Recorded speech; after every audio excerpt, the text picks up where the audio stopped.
Welcome to the next episode in our webinar series, Leading a Balanced Reading Assessment System.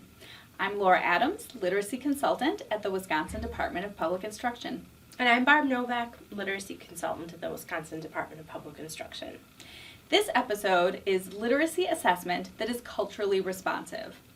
So what do we mean by culturally responsive? So that means that you understand what that person in front of you cares about, whether that's a colleague, whether that's a learner, whether that's a family member or a friend, and then acting on that, responding to that, and all of the implications that that has for the instruction that you design, as well as the assessment opportunities that you design or select for your learners as well. These are the 4 guiding questions that we are answering throughout the webinar series, and today's episode most closely connects to the first 2 questions. What is assessment? Specifically here, what is culturally responsive assessment?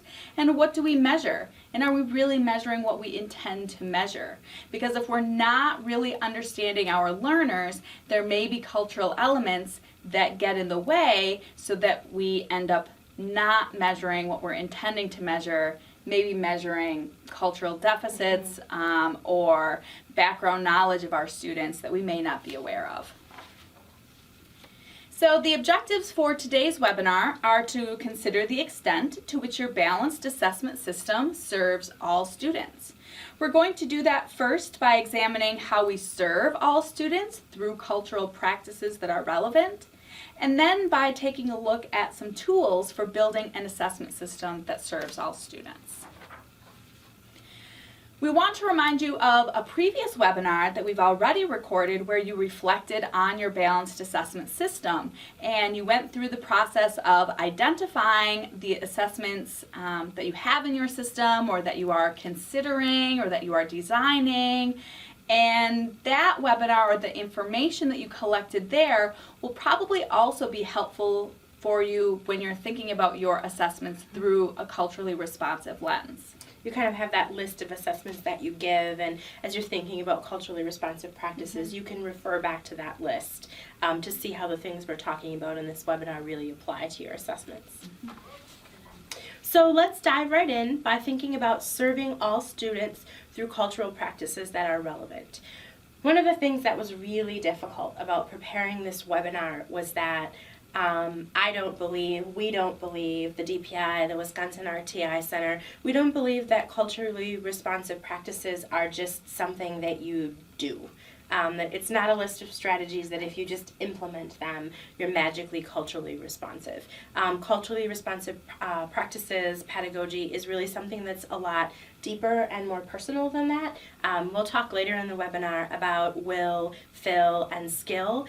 This idea of you really have to believe in this, you really have to believe in your students and yourself, you really have to understand other cultures and always be striving to understand them more, and then you really have to be carrying that through into your practice. So what we're trying to convey to you in a 20-minute webinar is something that's part of a much larger way of not just teaching, but existing in the world. So keep that in mind as we're talking about culturally responsive practices today. The Wisconsin Guiding Principles for Teaching and Learning are 6 research-based statements that explain what we in Wisconsin believe about teaching and learning. And you see the foundation for culturally responsive practices very clearly in these statements. Every student has a right to learn. Students bring strengths and experiences to learning. Responsive environments engage learners. These are all related to culturally responsive practices. So this idea isn't something new. It's something that's part of the foundation of what Wisconsin believes about education. So let's start by thinking about what we really mean by all. Every student has a right to learn. All means all. We educate all children. Well, what do we mean by all? So the first thing we want you to think about is that culturally responsive practices doesn't just mean skin color, doesn't just mean first language, doesn't just mean religion. It means a lot of different things. We're thinking about culture very broadly. All could mean geographic location. If you live in one part of a city compared to another part of a city, you're part of two very different cultures. It could mean ethnic heritage. It could mean marital status. It could mean work experience, first language, race. So we're thinking about culture really very broadly as we're talking about culturally responsive practices. And I think that really comes back to that Carol Lee definition of understanding what that person in front of you cares about. Yep. Because all of those backgrounds and experiences that you have, those really contribute to what it is that you care about. Yeah, and I think that when you said every person, what each person in front of you cares about, just because you're part of a particular group or you identify with a particular culture, it doesn't automatically mean that everybody within that group needs the same thing. Exactly. Or wants the same thing. So although we're talking about groups of people, we're also talking about individual people. And that's another thing that's always been a little bit scary for me about culturally responsive practices. A practice that might resonate with one person or might resonate generally with the group, like call and response, might be highly offensive to a person within that group or to another group. So really recognizing, not generalizing, not stereotyping, but really still looking at the individual. Absolutely. Okay, so back to defining all. Thinking about culture very broadly, so what does all mean in your context, and how do you figure that out? I think one of the most powerful things that you can do is watch and listen. Visit classrooms, visit many different kinds of classrooms. If you're thinking about this at the district level, visit classrooms at a variety of different schools within your district. Visit your community. Maybe that means stopping at a different grocery store on the way home from work than you normally would. Maybe that means going to the public library. Maybe that means getting your coffee from somewhere, from a place that's not part of your ordinary path to work. Stopping at a different gas station. But really getting out there in your community and getting a feel for what all means in your community through watching and listening. You can also define all in a very quantitative sense of the word by looking at WSDASH. You can go into WSDASH, select enrollment, narrow by your district, school, or grade, and then further narrow by your subgroup to determine which subgroups exist in your school and district and what the size of those subgroups are. So in less than 5 minutes, I was able to find out that there are over 873,000 students in the state of Wisconsin at the time that this data was collected. 13.8% of those students are labeled with a disability. One of the most interesting things that I found was that the Hispanic population in Wisconsin is slightly larger than the Black population in Wisconsin. I didn't know that. And our English language proficiency, only 5.4% of Wisconsin students have limited English proficiency. I thought that number was a lot higher. But the thing to remember here is that these are only numbers.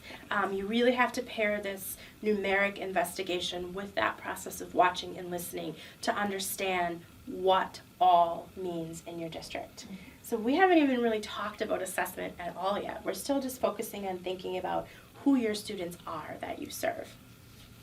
So once we've defined all, let's think about how well we actually are serving all. So one of the, our team has this instructional practices survey that we use to determine priorities for professional learning.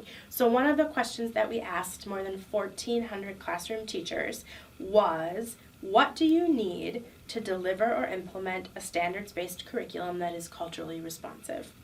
You can see that the responses indicated that this was a question that people weren't real confident about. People needed time, resource, support. Few people felt confident. Fewer people reported that they can be a resource to other educators. This leads us to conclude that we, as educators in Wisconsin, we don't have what we need yet to really be able to serve all students. And the state level data would certainly indicate that same thing.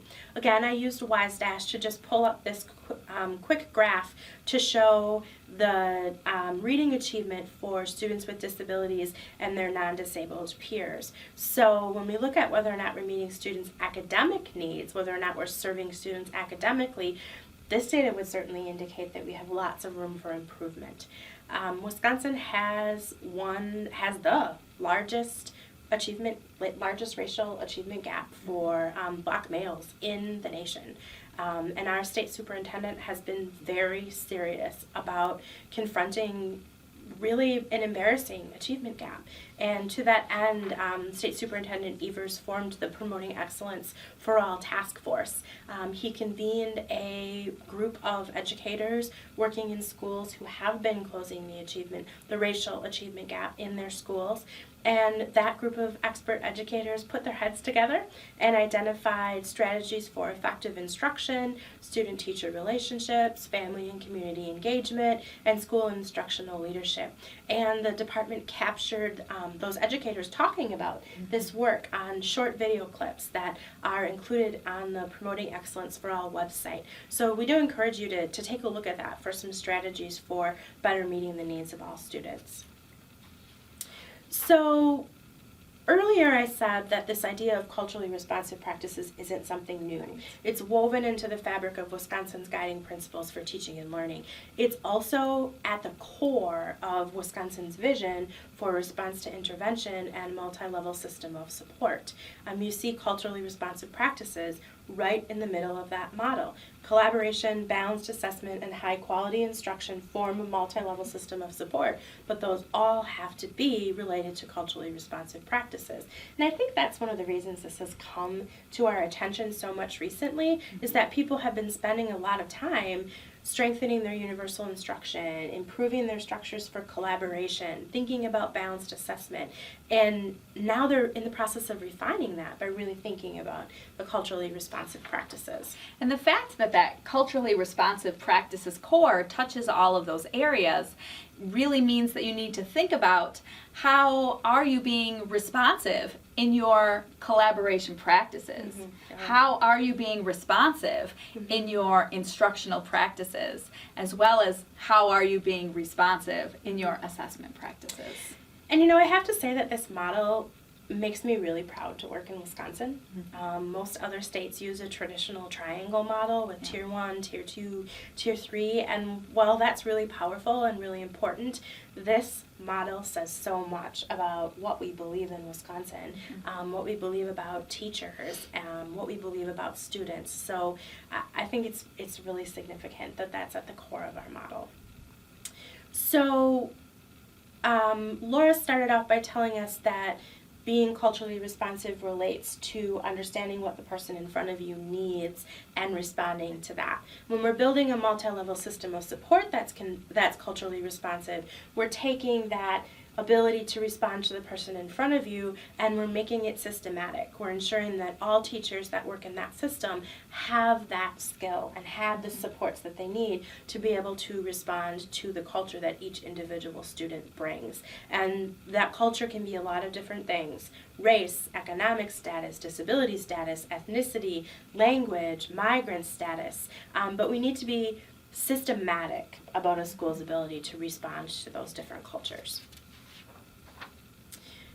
We stole pretty shamelessly throughout this webinar from our dear friends at the Wisconsin RTI Center. So they also, our friends at the RTI Center, talk about the key components of culturally responsive practices, and they rely pretty heavily on the work of Wisconsin's own Dr. Gloria Ladson-Billings.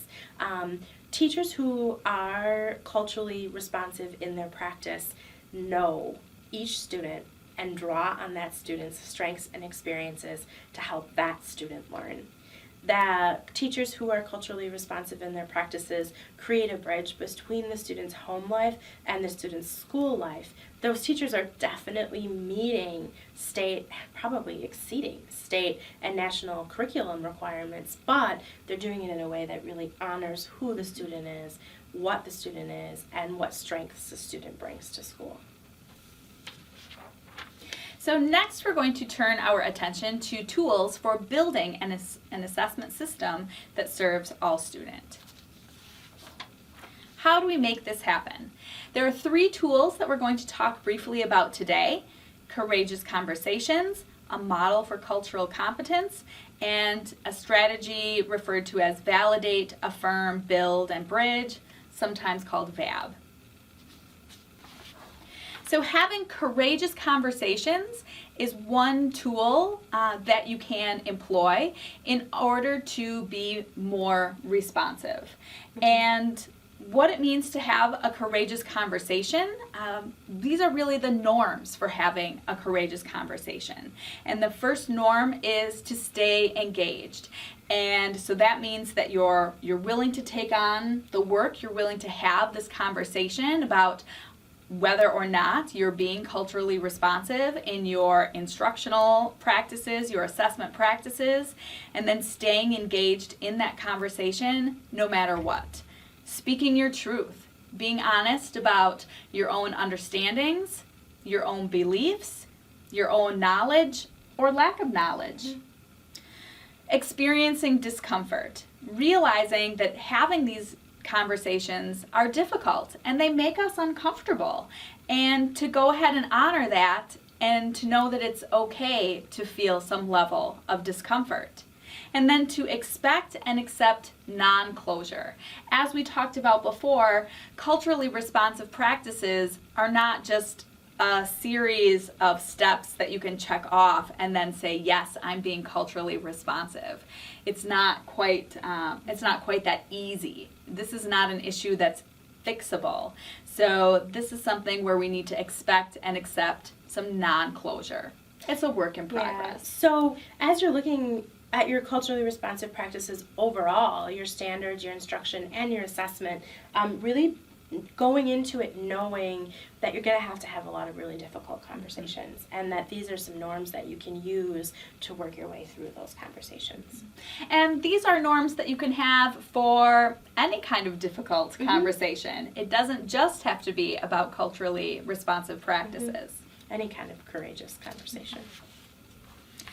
The next tool that we're going to share with you is this tool for cultural competence.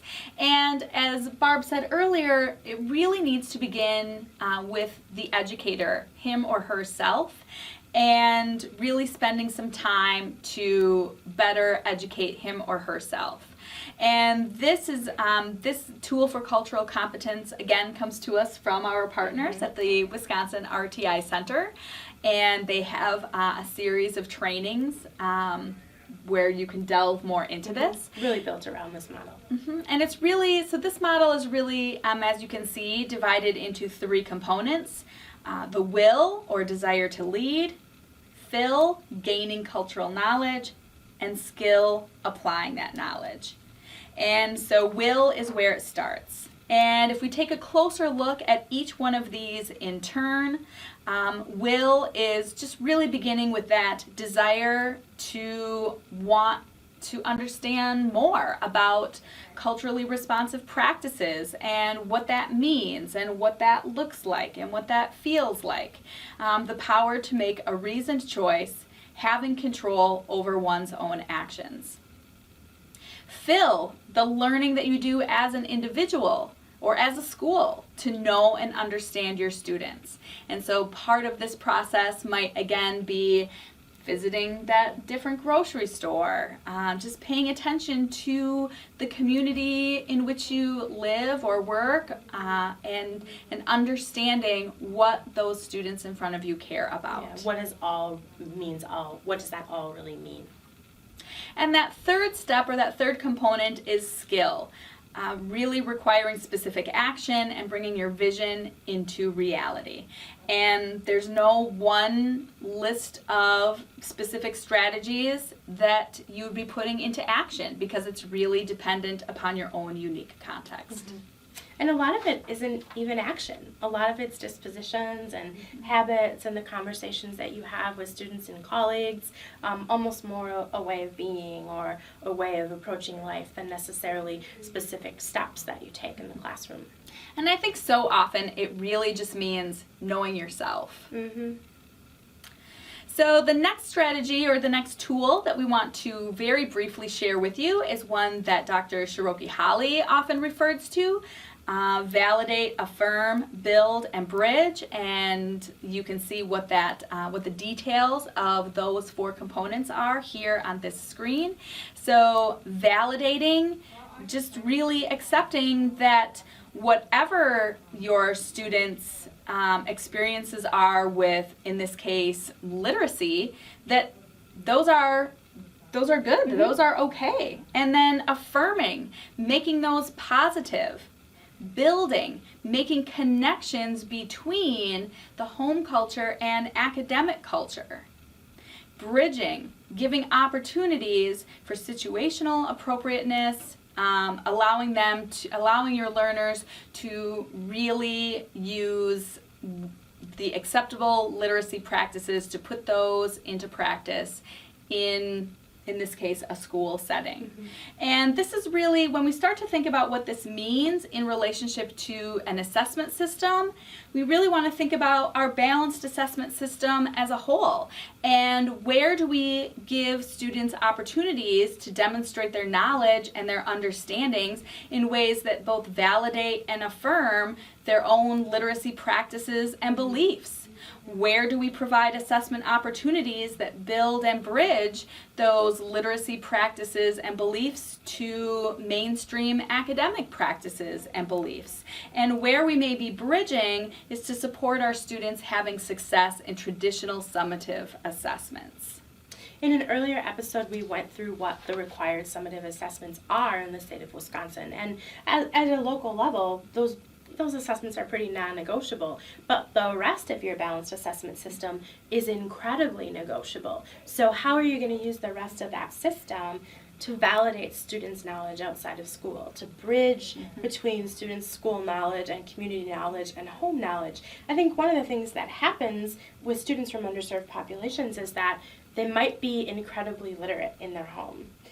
Through the music they listen to, the music that they write, the comic books that they might read, the language that they use with their peers, but they come to school, and especially on assessments, there's no value placed on any of that. So where in your balanced assessment system are you bridging that for students so that they're able to see that their home literacy, which is very rich, matters at school, and that their school literacy and their home literacy will help them be successful in college and careers? Here are some guiding questions that we encourage you to really focus on your own assessment system.